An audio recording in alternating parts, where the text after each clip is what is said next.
আজকের ওয়েবিনারে সবাইকে স্বাগত জানাই। এই ওয়েবিনারের বিষয় মহাজীবনের পথে।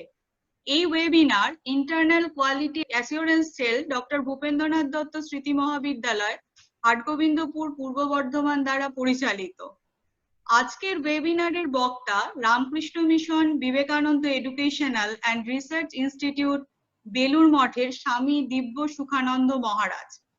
আমরা মহাবিদ্যালয়ের পক্ষ থেকে তাকে আন্তরিক শ্রদ্ধা, কৃতজ্ঞতা এবং ধন্যবাদ জানাই আমাদের আহ্বানে সাড়া দেবার জন্য। আমরা মহাবিদ্যালয়ে বিভিন্ন বিষয়ের জ্ঞানকে গ্রহণ করি। এই জ্ঞান আমাদের উপলব্ধির মধ্যে প্রবেশ করছে কিনা সেটা আমাদের মাঝে মাঝে প্রশ্ন জাগে। জ্ঞানের সঙ্গে বোধের পথকে সুগম করার উদ্দেশ্যে আমরা স্বামী দিব্য সুখানন্দ মহারাজের বক্তব্য শ্রবণ করব। এখন আমি স্বামী দিব্য সুখানন্দ মহারাজকে আহ্বান করছি তার বক্তব্য উপস্থাপিত করার জন্য। আসুন মহারাজ।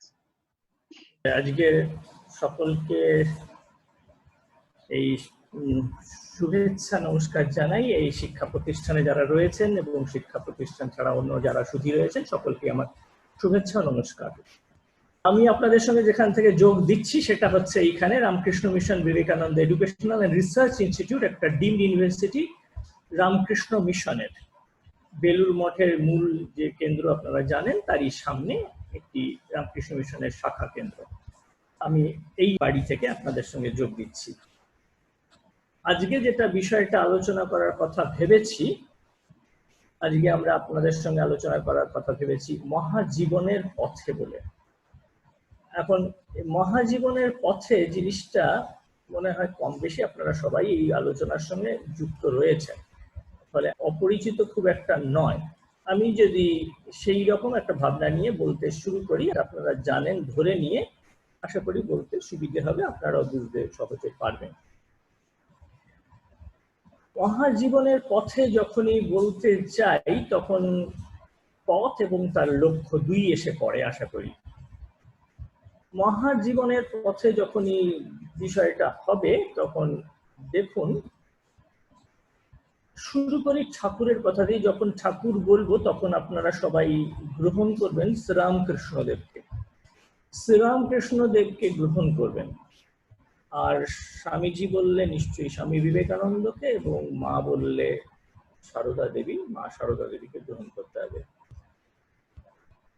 ঠাকুরের কাছে যেই এসেছে, সে বয়স্ক, কম বয়স্ক, তরুণ, পুরুষ, স্ত্রী, মহিলা বা যে কোনো ধর্মের যে কোনো ক্ষেত্রে মানুষই যখন এসেছেন এবং যখনই জিজ্ঞেস করেছেন জীবনের উদ্দেশ্য কি, সকলকেই তিনি একটাই উদ্দেশ্য বলতে চেষ্টা করেছেন, সবাইয়ের জন্য একটাই উদ্দেশ্য রেখেছেন। সে যে যে পথেরই হোক না কেন, যেমনই হোক না কেন, কি উদ্দেশ্য জীবনের? সবাই জীবনের উদ্দেশ্য সবাইকেই বলছেন ঈশ্বরলাভী জীবনের উদ্দেশ্য। এটিকে আপনারা অন্যভাবেও দেখতে পারেন, আত্মতত্ত্ব লাভ এটি জীবনের উদ্দেশ্য, অথবা যাকে যে ইষ্ট দেবতা বলে মনে করছেন তাকে লাভ করাই উদ্দেশ্য এই হিসেবেও নিতে পারেন। মূল কথা ঈশ্বরলাভী জীবনের উদ্দেশ্য। যদি উদ্দেশ্য জানা থাকে তখন উপায়ের সন্ধান করতে হয়। উপায়ও তিনি অনেক বলেছেন, নানা পথের মধ্যে দিয়ে সেখানে পৌঁছানো যায়। একটি বিশেষ সবার জন্য, সেটা প্রথম, সেটা হচ্ছে ঈশ্বর লাভের উপায় কি তাকে জিজ্ঞাসা করলে তিনি উত্তর করছেন সত্যতে থাকবে, তাহলেই ঈশ্বর লাভ হবে। সত্য যদি থাকে যায়, সত্যকে অবলম্বন করে চলা যায়, তবেই কি হবে, জীবনের এই লক্ষ্যে এগিয়ে চলা যাবে। তাহলে জীবনের উদ্দেশ্য ঈশ্বর লাভ, তাকে লাভ করার জন্য উপায় বলছেন সত্যকে অবলম্বন করে চলতে হবে। তিনি আরো সুন্দর বলছেন যে সত্যকে ধরে থাকে সে ভগবানের কোলে শুয়ে থাকে। এরকম নানা উপমা দিয়ে, নানা কথা দিয়ে বলেছেন সত্যের কিরকম জরুরি বিষয়, সত্য কতটা প্রয়োজনীয়। তারপরে পথের পথে আরো আসি। আশা করছি আপনারা যারা রয়েছেন সবাই এই মহাবিদ্যালয়ের শিক্ষা সঙ্গে যুক্ত শিক্ষক শিক্ষিকা, অধ্যাপক অধ্যাপিকা, শিক্ষাকর্মী বা আরো অন্যান্য শিক্ষাক্ষেত্রের সঙ্গে যুক্ত রয়েছেন। শ্রীরামকৃষ্ণদেব তার কাছে যেতেন তদানীন্তন মেট্রোপলিটন স্কুল বিদ্যাসাগর মহাশয়ের তার শ্যামবাজার শাখার প্রধান শিক্ষক শ্রী মহেন্দ্রনাথ গুপ্ত মাস্টার মশাই নামে বিশেষ পরিচিত। তার বিদ্যাসাগরের কথা ঠাকুর জানতেন এবং মাস্টারমশাই যেহেতু বিদ্যাসাগরের স্কুলে পড়ান বলে তার কাছে একবার ইচ্ছা প্রকাশ করেছিলেন যে বিদ্যাসাগরের সঙ্গে দেখা করা যায় কিনা। তা মাস্টারমশাই খুশি হয়েছিলেন, বিদ্যাসাগরকে সে কথা জানিয়েছিলেন এবং বিদ্যাসাগরও রাজি হয়েছিলেন। এইটি হচ্ছে বিদ্যাসাগরের কলকাতার বাদুর বাগানের বাড়ি। বাদুর বাগানের এই হচ্ছে বাড়ি। এই বাড়িতে একদিন ঠিক করা হলো যে শ্রীরামকৃষ্ণদেবকে নিয়ে মাস্টারমশাই পৌঁছবেন, শ্রীরামকৃষ্ণদেব সঙ্গে বিদ্যাসাগরের একবার দেখা হবে। তা দেখার জন্য এসে পৌঁছচ্ছেন। তাহলে একটি সেই দিনটির কথা আমরা এই দিনটিতে একটু বিশেষ করে আসছি, তার কারণ বিদ্যাসাগর, ঈশ্বরচন্দ্র বিদ্যাসাগর তিনি ছিলেন শিক্ষানুরাগী, তার শিক্ষার কথা কে না জানে। যেদিনটি সে পৌঁছচ্ছেন শ্রীরামকৃষ্ণদেব বিদ্যাসাগরের সঙ্গে দেখা করার জন্য 1882 সালের 5ই আগস্ট। এই সাক্ষাৎকারটা শ্রী শ্রী রামকৃষ্ণ কথামৃত গ্রন্থে অনবদ্যভাবে তুলে ধরেছেন মাস্টারমশাই। নানা কথা, নানা দিকের কথা আলোচনা করেছেন। যেহেতু শিক্ষার সঙ্গে কম বেশি আপনারা সবাই যুক্ত রয়েছেন, তাহলে বিদ্যাসাগরের সঙ্গে শ্রীরামকৃষ্ণদেবের যে কথা হয়েছিল সেটি অত্যন্ত প্রয়োজনীয় বা আমাদের পথপ্রদর্শক হতে পারে। বিদ্যাসাগরের সঙ্গে দেখা করেছেন, সঙ্গে মাস্টারমশাই আছেন ঠাকুরের সঙ্গে। কথা কি হয়েছে, অনেক কথা, তার মধ্যে একটি কথা প্রথম নিই, মানে একটি কথাই আজকে হয়তো আলোচনা করার সুযোগ আমাদের হবে। শ্রীরামকৃষ্ণদেব বিদ্যাসাগরকে বলছেন, তুমি বিদ্যাদান অন্নদান করছো, এও ভালো, নিষ্কাম করতে পারলেই এতে ভগবান লাভ হয়। কেউ করে নামের জন্য, পুণ্যের জন্য, তাদের কর্ম নিষ্কাম নয়।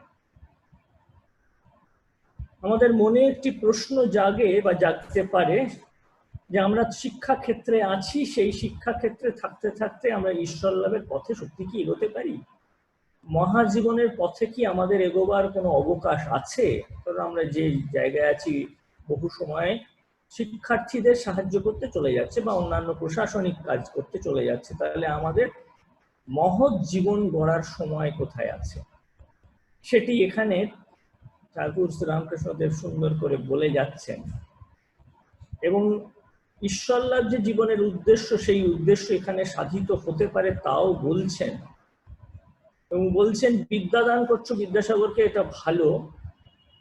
বলছেন নিষ্কাম করতে পারলে এতে ভগবান হয়। নিষ্কাম বিষয়টি হয়তো আপনারা জানেন, তবু একবার স্মরণ করার জন্য মনে করি। নিষ্কাম বলতে বলা হয়ে থাকে যদি কাজটা করে কোনো ফল আমি চাই না, আমি যদি ঈশ্বরে বিশ্বাসী হয় ঈশ্বরে ফল সমর্পণ করি, অথবা যদি ঈশ্বরে বিশ্বাসী না হয় ফল আমি চাইনি, এই পর্যন্ত।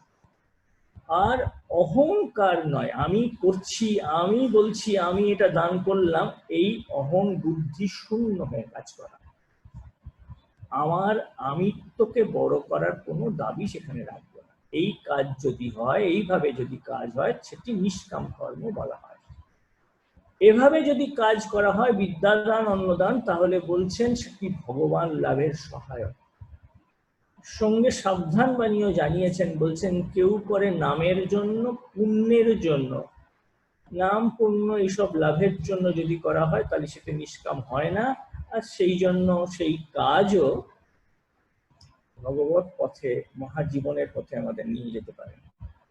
তাই আমাদের করতে হবে নিষ্কাম কাজ। আমরা যে যে প্রতিষ্ঠানে আছি, শিক্ষার সঙ্গে যুক্ত আছি, আমরা সেই কাজের মধ্যে দিয়েই ঈশ্বর লাভের পথে, মহাজীবনের পথে যেতে পারি। এটি শ্রীরামকৃষ্ণদেবের সম্মুখে ঘোষিত কথা। যিনি ঈশ্বর লাভ করেছেন তিনি বলছেন। মায়ের কাছ থেকেও এরকম একটি নেবার চেষ্টা করছি। আপনারা আলোচনায় যোগ দিয়েছেন, আলোচনা করেন অন্যান্য ক্ষেত্রে, এটি শুনে ভালো। মায়েরটি খুব সুন্দর। মার হয়তো আমাদের মতো শিক্ষাক্ষেত্রে তিনি পা দেননি, বড় বড় প্রতিষ্ঠানে হয়তো আসেননি, কিন্তু মায়ের জ্ঞান অমোঘ, নিজের সাধনা প্রসূত জ্ঞান, উপলব্ধি প্রসূত জ্ঞান।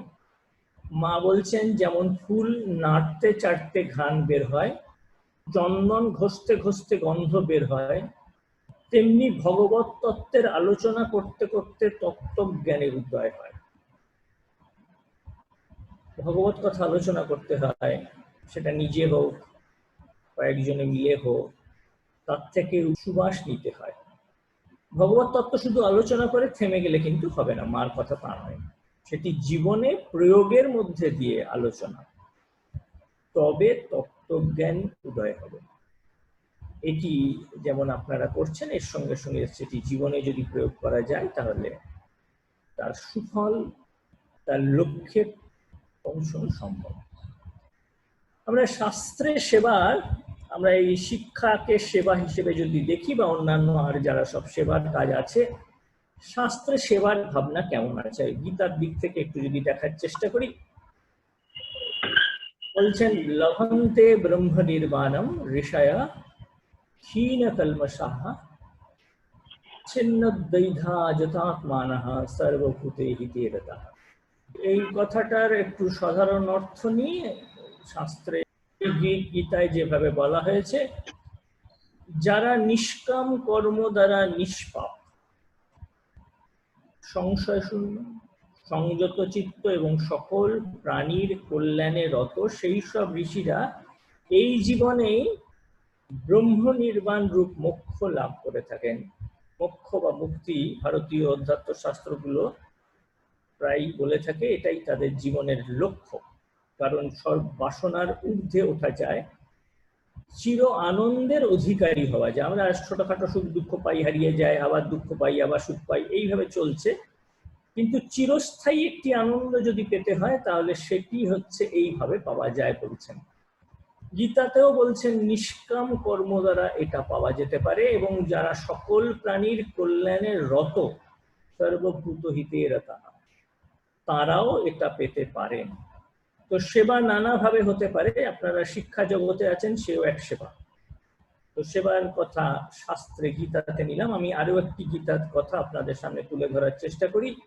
বলছে সংযম ইন্দ্রিয় গ্রামং সর্বত্র সমবুদ্ধয়া তে প্রাপ্নুবন্তি মামেব সর্বভূত হিতে রতাঃ। এইরকম বলেছেন। তার এটিও গীতার একটি শ্লোক, আমি তারও একটি অর্থ, সরল অর্থ করার চেষ্টা করি।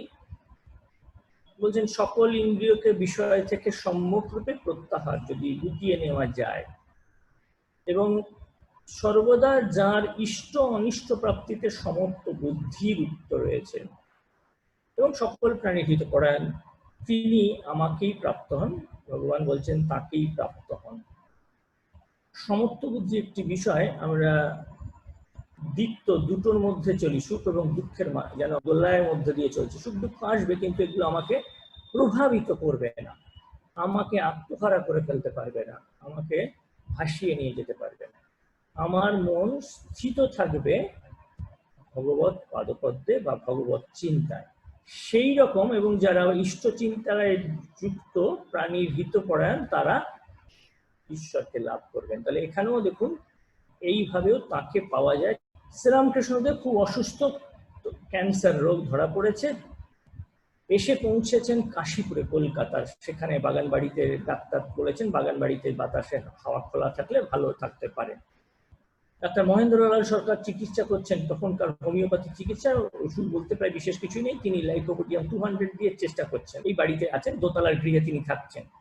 কাশীপুর উদ্যানবাটিতে এসে পৌঁছেছেন, জীবনের শেষের ভাগে বলতে পারেন, এইখানে এসে তিনি পৌঁছেছেন। তারপরে এখানে দেখতে এসেছি যে কিরকম এই সময় কি হচ্ছে না, দেখার বিষয়। কাশীপুরের যে ঘরে থাকছেন তিনি, এই রকম ঘরে, খাটটা খুব নিচু, কারণ তিনি চলাফেরা করতে বিশেষ পাচ্ছেন না।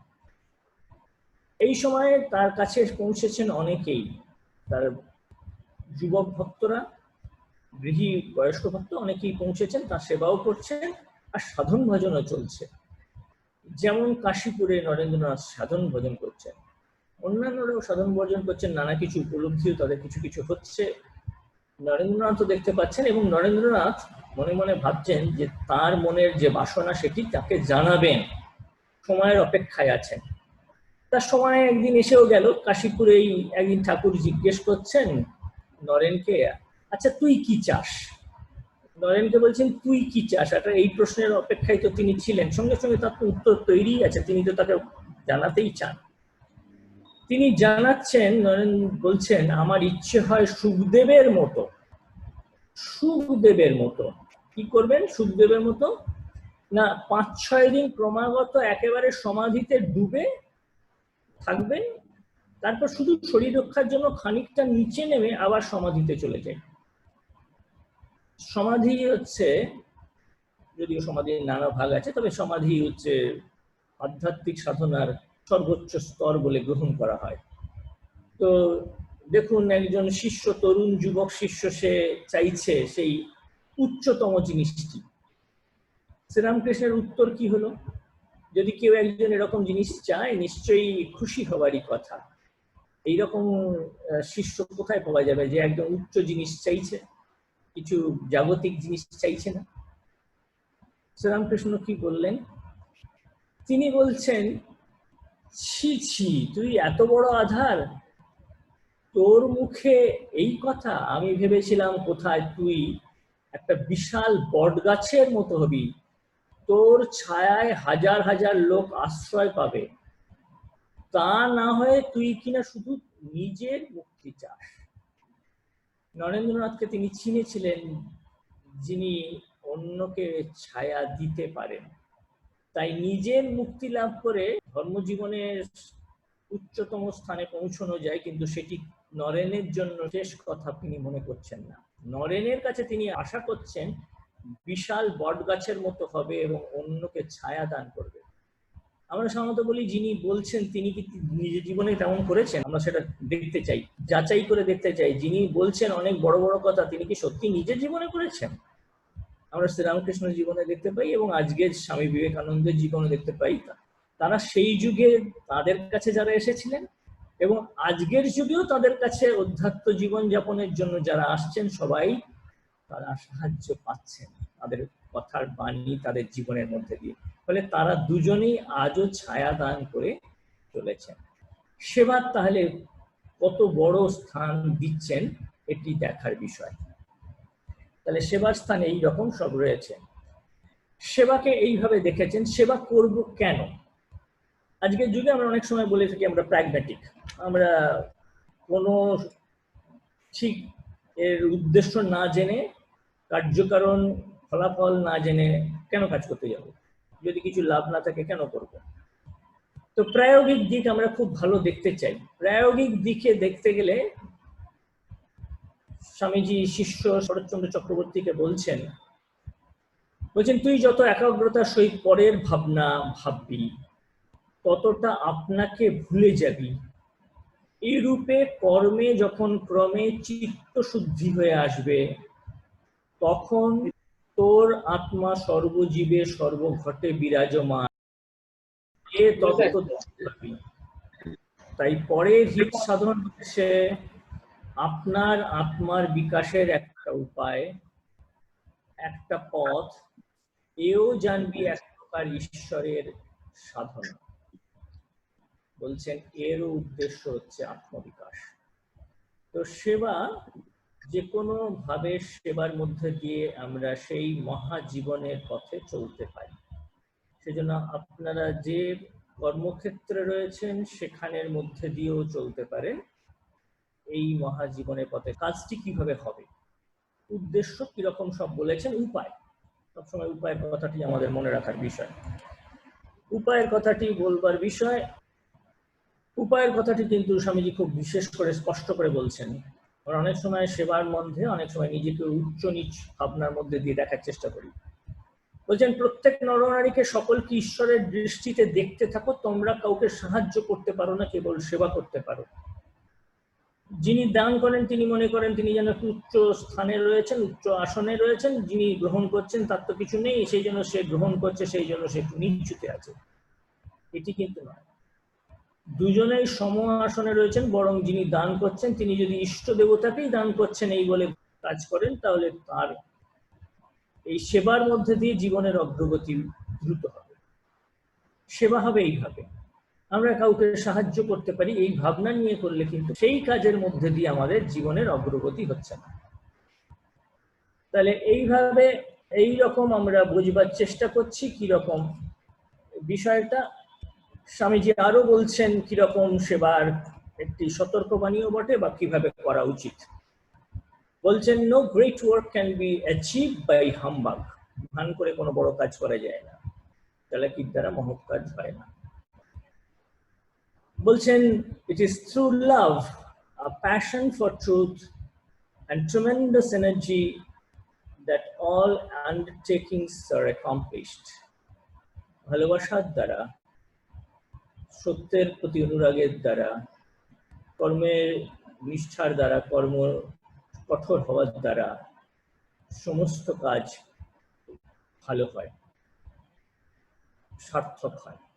অন্যত্র বলছেন সাকসেস, স্বামীজির কাছে জানতে চায় যে কি করে সফল হব, সফল হবার কি নীতি আছে।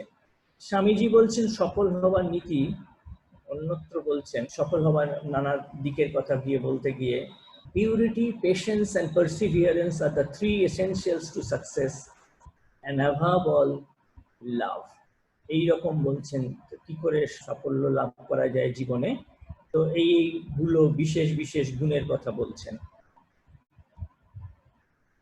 এখন আমি কিছু বাস্তব ঘটনা ঘটেছে এমন কিছু যদি উদাহরণ দিতে পারি মনে আপনাদের বুঝতে সুবিধে হবে। আমরা ধরে নিই শ্রীরামকৃষ্ণ এবং নরেন্দ্রনাথেরা খুব বিশেষ উচ্চ স্তরের মানুষ, এদের মতো আমাদের হবার কথা নয়। আমরা সাধারণ মানুষ, আমরা কি এতটা পারবো? আমি একটা চেষ্টা করি আপনাদের সামনে একটি সত্য ঘটনা বলার। শ্রীরামকৃষ্ণের কাছে আসতেন মণিলাল মল্লিকের আত্মীয়া, তা একদিন এসেছেন, এসে অভিযোগ জানাচ্ছেন যে ধ্যান করার সময় মন সংযত একাগ্র করতে পারেন না, সংসারের চিন্তা এসে তোলপাড় করেন। তো শ্রীরামকৃষ্ণ কি করতে পারেন? তিনি তো ধ্যান ও সিদ্ধই পুরুষ, তিরস্কারই করতে পারেন। কিন্তু তিনি তা করছেন না। তিনি বলছেন, জিজ্ঞাসা করছেন, বলছেন কার মুখ মনে পড়ে গো, সংসারে কাকে ভালোবাসো বলো দেখি। শ্রীরামকৃষ্ণের জীবনী লিখেছেন তাঁরই শিষ্য স্বামী শারদানন্দজি শ্রী শ্রী রামকৃষ্ণ লীলা প্রসঙ্গ গ্রন্থ। আমি এখান থেকে এটা তুলে ধরছি। যে মহিলাকে জিজ্ঞেস করছেন তিনিও কিন্তু অকপটেই উত্তর দিচ্ছেন। তিনি বলছেন, একটি ছোট ভাতুষ পুত্রকে সেবা করো, তাকে আমি ভালোবাসি। স্বাভাবিক, সবাই ছোটদেরকে ভালোবেসেই থাকেন, আর মায়ের মন আরোই ভালোবাসায় পূর্ণ। একথা জেনেও শ্রীরামকৃষ্ণ তাকে তিরস্কার করতে পারেন যে সংসারে মন আবদ্ধ হয়ে যাচ্ছে। তিনি তাকে কোনো তিরস্কার কিন্তু করলেন না। তিনি কি করলেন? তিনি বললেন বেশ তো, তার জন্য যা কিছু করবে তাকে খাওয়ানো পড়ানো ইত্যাদি সব গোপাল ভেবে করবে, খালি পথটি ভিন্ন, মানুষ ভেবে, আমার ভাইপো ভেবে, আমার অমুকজন ভেবে না করে আমার ইষ্ট দেবতা জ্ঞানে সেবা।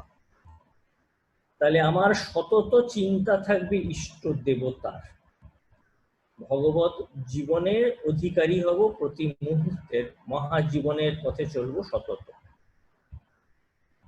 আচ্ছা, এইটা যদি তিনি করেই থাকেন, তার কিছু ফল কিছু হয়েছিল? শরৎ মহারাজ স্বামী শারদানন্দজি গ্রন্থের লেখক সেটি জানাতে ভুলেননি। তিনি জানিয়েছেন, অল্প দিনেই তাহার বিশেষ মানসিক উন্নতি এমনকি ভাব সমাধি পর্যন্ত হয়ে গেছে। তাহলে জীবনের ছোটখাটো ক্ষেত্র যাকে বলে থাকি, নিজেদের ছোট ঘর সংসারের মধ্যেও যদি কাজটি ঈশ্বর অভিমুখে করা যায় তাহলে সেটি আমাদেরকে মহৎ জীবনের পথে নিয়ে যাবে। তো এরকম যে কোনো সেবার ক্ষেত্রে হতে পারে। শ্রীরামকৃষ্ণের কাছে যিনি এসেছেন তখনকার দিনের গৃহবধূ, আশা করি তারা খুবই লেখাপড়ার জগতে সুযোগ পাননি, কিন্তু দেখুন তাকে যা বলেছেন তিনি পালন করেছেন এবং তার মধ্যে দিয়ে তিনি মহৎ জীবনের পথে গিয়ে পড়েছেন। মাস্টারমশাই যার কথা বলছিলাম কথামৃত রচনা করেছেন। কথামৃত রচনা করেই একটা মহৎ কাজ করেছেন, বহু মানুষকে পথ দেখিয়েছেন, বহু মানুষকে পথ দেখিয়েছেন মহৎ জীবনে কেমন করে চলা যায়। শ্রীরামকৃষ্ণের উপদেশ, শ্রীরামকৃষ্ণদেব কেমন করে পথ দেখিয়েছেন সাধকদের, বিভিন্ন জন বিভিন্ন, সবার নিশ্চয়ই পথ একই হবে না, নানা জনকে নানা পথ বলেছেন, যার যেমন রুচি।